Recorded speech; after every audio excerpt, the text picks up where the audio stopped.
இன்னைக்கு எபிசோட்ல முத்துவும் மீனாவும் ஜாலியாக ஃபோட்டோஸ் எடுத்துக்கிறாங்க. முத்து கிறிஸ்காகவும் ட்ரெஸ் வாங்கிட்டு வந்திருக்கான். நெக்ஸ்ட் டைம் அவனை பார்க்கும்போது கொடுக்கலான்னு பேசிட்டு இருக்காங்க. சுதா ரவி கிட்ட ரெஸ்டாரண்ட் ஆரம்பிக்கிற ஐடியால இருக்கீங்களா? ரெஸ்டாரண்ட் ஆரம்பிச்சதுக்கு அப்புறம் தான் குழந்தைய பத்தியே யோசிக்க முடியும்னு ஸ்ருதி சொன்னா, அது அந்த வயசுல நடக்க வேண்டாமா, ஏன் தள்ளி போடணும்னு கேக்குறாங்க. இப்போ உங்களுக்கு ரெஸ்டாரண்ட் ஆரம்பிக்கணும் அவ்வளவுதானே, எங்க கிட்ட சொல்லியிருந்தா நாங்க செஞ்சு கொடுக்க மாட்டோமான்னு கேக்குறாங்க. அதெல்லாம் எதுவும் வேண்டாம், நான் லோன் அரேஞ்ச் பண்ணியே பாத்துக்கிறேன்னு ரவி சொல்றான். நாங்க இருக்கும்போது நீங்க ஏன் லோன் வாங்கி கஷ்டப்படணும், எவ்வளவு பணம் வேணுமோ எடுத்துக்கோங்கன்னு பிளாங்க் செக் கொடுக்கறாங்க. சுதா பண்ணதுக்கு ரவி ஸ்ருதி மேல கோவமா அவ டப்பிங் ஸ்டுடியோக்கு போறான். ஸ்ருதி போனை எடுக்கலன்னு ரவி உள்ள போய் செக் அவ மேல வீசிட்டு வரான். நான் உன்கிட்ட பணம் கேட்டேனா, உங்க அம்மா என்ன நினைச்சிட்டு இருக்காங்க, ரெஸ்டாரண்ட் ஆரம்பிங்கன்னு சொல்லி செக் கொடுத்துட்டு போறாங்கன்னு கேக்குறான். அவங்க ஏதோ நமக்கு ஹெல்ப் பண்ணணும்னு நினைச்சு கொடுத்துருக்காங்க, வேணும்னா நீ யூஸ் பண்ணிக்கோ, வேணாட்டி கிழிச்சு போட்டு போக வேண்டியதானேன்னு ஸ்ருதி சொல்றா. கிறிஷோட பர்த்டே செலிப்ரேட் பண்றதுக்காக ரோஹிணி அவ அம்மா வீட்டுக்கு வரா. கிறிஷும் புது ட்ரெஸ் எல்லாம் போட்டு ஜாலியா ரெடி ஆயிடுறான்.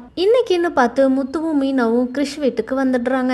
ரோஹிணி அவங்கள பார்த்த உடனே கிச்சன்ல போய் மறைஞ்சுக்கிறா. கடைசியில ரோஹிணி இல்லாமலேயே கேக் வெட்ட ரெடி ஆயிடுறாங்க. கிறிஷ் அவன் பாட்டி கிட்ட அம்மா அம்மான்னு சொல்லிட்டே இருந்ததால முத்து அவங்க கிட்ட கொஞ்சம் பேசணும், வெளியே வாங்கன்னு கூட்டிட்டு போறான். கிறிஷ்க்கு அவன் அத்தை ஞாபகம் வந்துடுச்சு போல, அதான் சோகமா இருக்கான்னு முத்து சொல்றான். போன் பண்ணி கொடுங்க, நாங்க பேசுறோம்னு முத்துவும் மீனாவும் கேட்டுட்டே இருந்ததால அவளுக்கு இங்க வர பிடிக்காது, என் பொண்ணோட பையன் தான் கிறிஷ்னு ரோஹிணி அம்மா சொல்றாங்க.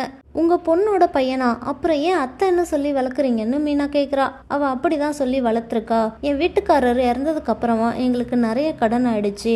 அப்போ என் பொண்ணுக்கு 19 வயசு இருக்கும். ஒரு பணக்கார ஆளு அவளை பொண்ணு கேட்டு வந்தாருன்னு சொல்றாங்க. அப்போ இருந்த சூழ்நிலையில எனக்கு வேற வழி தெரியல, என் பொண்ணை விட அவருக்கு வயசும் ஜாஸ்தி, என் பொண்ணை கட்டாயப்படுத்தி அவருக்கு கல்யாணம் பண்ணி வச்சிட்டேன்னு சொல்றாங்க. அப்போ கிறிஷோட அப்பா எங்கன்னு மீனா கேட்குறா. கிறிஷ் பிறந்த கொஞ்ச நாள்லயே அந்த ஆளு உடம்புக்கு முடியாம இறந்து போயிட்டாருன்னு ரோகிணி அம்மா சொல்றாங்க. என்ன நடக்க போகுதுன்னு நாளைக்கு எபிசோட்ல பார்க்கலாம்.